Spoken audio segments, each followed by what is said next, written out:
Hello and welcome back to my channel. Previously, I mentioned that this was the first time I had seen my family in almost 6 months, as I had been traveling the world full-time since then. After reuniting in Sydney, Australia, we took a trip around the city and saw some of the most iconic sights and amazing things to do. In this video, I'll touch on our trip to Taronga Zoo.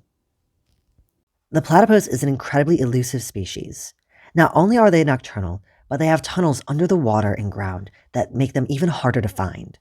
It's estimated that only around 1% of all Australians have seen a platypus alive. But here we were at Taronga Zoo, and we were lucky enough that this little platypus decided to show its bill today. This species has only successfully been bred in captivity 2 times, and one of those times was here at Taronga Zoo. For more interesting information about their reproductive cycle, platypus do not have nipples. Instead, milk is excreted through their pores, and it comes out pink. Not only that, but this milk glows under UV light. Pretty cool, huh? A species that made global headlines during the Australian wildfires from 2019 to 2020 was the koala. Koalas are only found here in Australia, but there are many challenges to keeping this species alive. It is predicted that koalas will be extinct in New South Wales, Australia by the year 2050. Wildfires and habitat loss are a huge reason that koalas are so threatened. One reason that koalas are so difficult to revitalize in the wild is that they can only eat the eucalyptus from where they were born. This is because eucalyptus is a highly toxic plant, and koalas have specially adapted to be able to consume it. However, koalas cannot eat just any kind of eucalyptus. It has to be the kind that they've been exposed to since they were born. This way, they will have been able to build up a tolerance to the toxins found in that specific type of eucalyptus. Koalas are also master sleepers. Koalas sleep anywhere from 19 to 21 hours a day, and they only wake up in intervals of 10 minutes at a time. This is the time that they use to eat, and then they go back to sleep.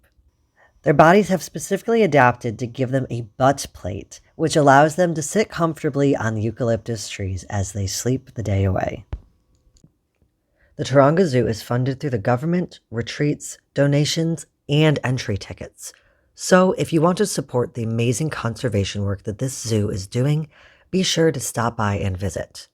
Entry tickets are $45 Australian dollars for adults, which rounds out to around $30 US. There are concession tickets as well for a reduced price, and children under 15 can get in for a lower cost as well. Anyone under 4 years old can enter free. So if you're traveling with kids, this is a great opportunity to teach them more about Australian wildlife. This zoo does conservation for many species, including the regent honeyeater, which is a critically endangered bird. This bird is very important as they also act as a pollinator for many flowering plants. They're absolutely beautiful, and it was a bit hard to catch them on camera, but if you head to Taronga Zoo's aviary, you can see all sorts of wild birds, including this one.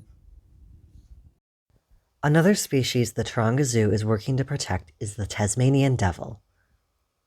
Tasmanian devils are like the cleanup crew of nature. They eat carrion and other things that are just rotting away.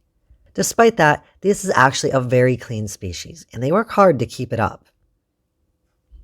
They have the strongest bite-to-body ratio of any other species. They're quite small in size, but they have an incredibly powerful jaw. They're even smaller when they're born, only about the size of a grain of rice. Tasmanian devils give birth to about 20 to 40 babies, which is quite a few. However, only 4 of those will survive, as Tasmanian devils only have 4 available teats. The species is generally nocturnal, but we were lucky enough to see them having a playful attitude and running around at Taronga Zoo. One of the creatures that I thought was just too cute to be real was the echidna.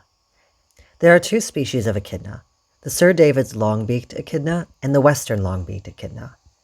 Unfortunately, both species of this cute and prickly critter are listed as critically endangered, and their populations are continuing to decline. Much work is needed to be done in order to conserve echidnas and all sorts of Australian and global wildlife. But we can't lose hope. Places like Taronga Zoo are working on conservation and breeding programs in order to keep these species alive and reintroduce them to the wild. Be sure to do your research, but there are plenty of organizations you can support, or you could even look into taking action yourself. One species that is anything but endangered that I'm sure you've heard of is the kangaroo. There's also these cute little fellas called wallabies, which genetically aren't much different than a kangaroo, they're simply a bit smaller. But I'll tell you a bit more about kangaroos and a few videos in the future where I go to Kangaroo Island with my family. I hope you enjoyed learning all about all different types of Australian wildlife. There's many more amazing Australian species that I didn't touch on in this video, such as the wombat, cassowary, and emu. Thank you so much for watching, and I hope you enjoyed seeing all of these diverse species with me. Remember to like and subscribe to my channel, and follow for next week's video where we go on a trip to the Great Barrier Reef. Thanks again for watching. Hope to see you next time. Bye!